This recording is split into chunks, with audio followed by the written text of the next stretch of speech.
start. Madam Deputy Chairman, I rise to participate in this discussion, not with a view to ventilate particular grievances or to secure concessions and relief in the taxation measures.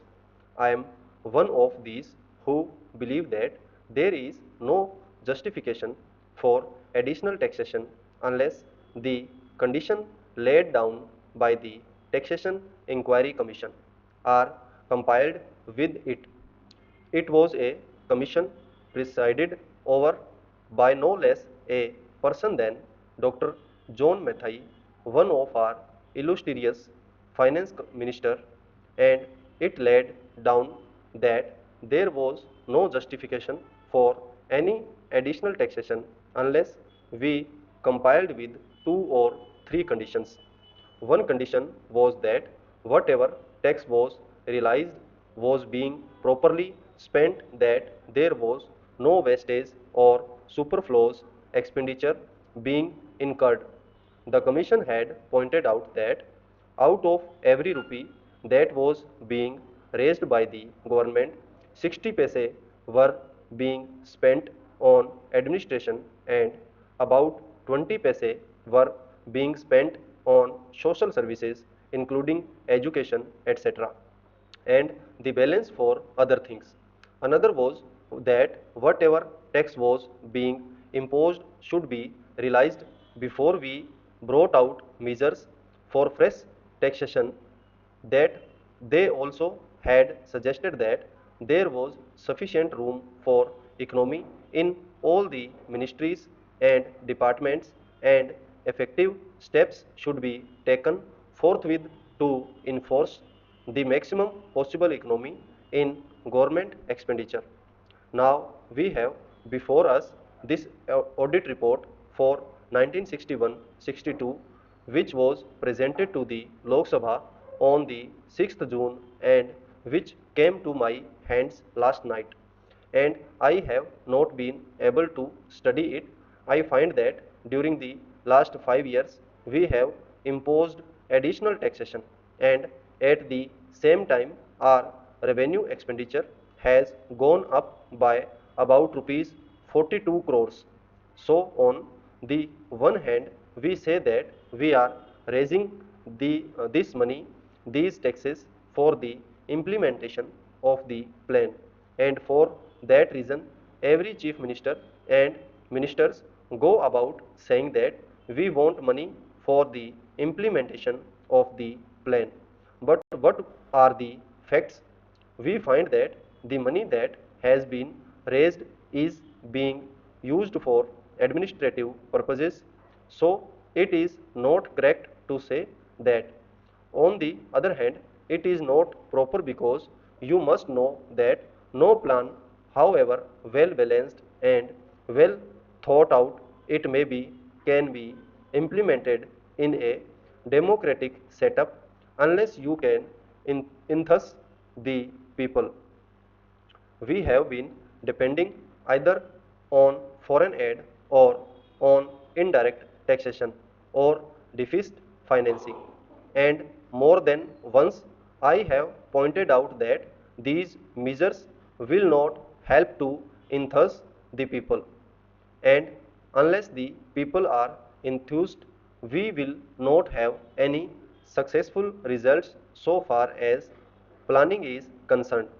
Now it is but necessary, it is time that we should take stock of the situation, for we have had 14 years of freedom and 12 years of democratic rule and of planned economy. What are the results? I am not one of those who minimize our achievements. We have had some achievements which are remarkable, of which we can be proud. We have had 3 general elections and we can be proud of all this. But it is equally true that the expectations of the people remains mostly unfulfilled. They remain unrealized. What are the expectations of the people? They wanted an adequate supply of drinking water. They wanted a little more wholesome food in their stomach, a little more cloth on their bodies, a stronger roof over their heads, freedom from the clutches of the corrupt officials and the grabbing intermediaries, and speedier justice. But what have we done? Have we been able to satisfy those expectations? I can say no. Even in the third 5-year plan, we find that all the villages have not been provided with adequate supply of drinking water. And as for food, only the other day the finance minister himself admitted in the other house that there was adulteration of foodstuffs all round. Know only that a former health minister admitted in this house that it was difficult to get any article of food unadulterated. Then what is the use of talking about poor food articles and of other health facilities when the people are getting articles which are as good as poison? They are injurious to health. The other day, the finance minister is reported to have said that the taxation proposals did not affect the common man because he needed only coarse cloth and ordinary food.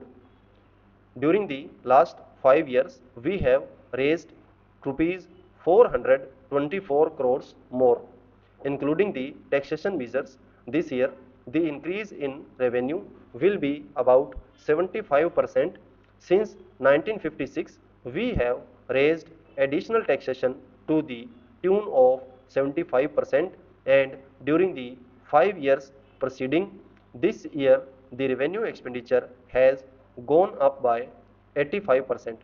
I would like to know how much of this amount has gone towards developmental expenditure and towards social services. Stop. Ready, start.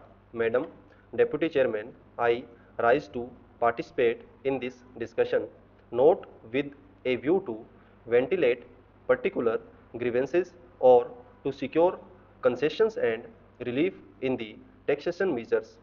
I am one of these who believe that there is no justification for additional taxation unless the condition laid down by the Taxation Inquiry Commission are compiled with it. It was a commission presided over by no less a person than Dr. John Mathai, one of our illustrious finance minister, and it laid down that there was no justification for any additional taxation unless we compiled with 2 or 3 conditions. One condition was that whatever tax was realized was being properly spent, that there was no wastage or superfluous expenditure being incurred. The Commission had pointed out that out of every rupee that was being raised by the government, 60 paise were being spent on administration and about 20 paise were being spent on social services including education, etc., and the balance for other things. Another was that whatever tax was being imposed should be realized before we brought out measures for fresh taxation. That they also had suggested that there was sufficient room for economy in all the ministries and departments, and effective steps should be taken forthwith to enforce the maximum possible economy in government expenditure.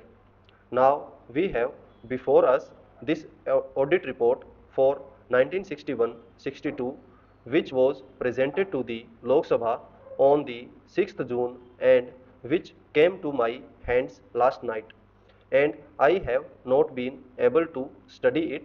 I find that during the last 5 years we have imposed additional taxation, and at the same time our revenue expenditure has gone up by about rupees 42 crores. So on the one hand, we say that we are raising this money, these taxes for the implementation of the plan, and for that reason every chief minister and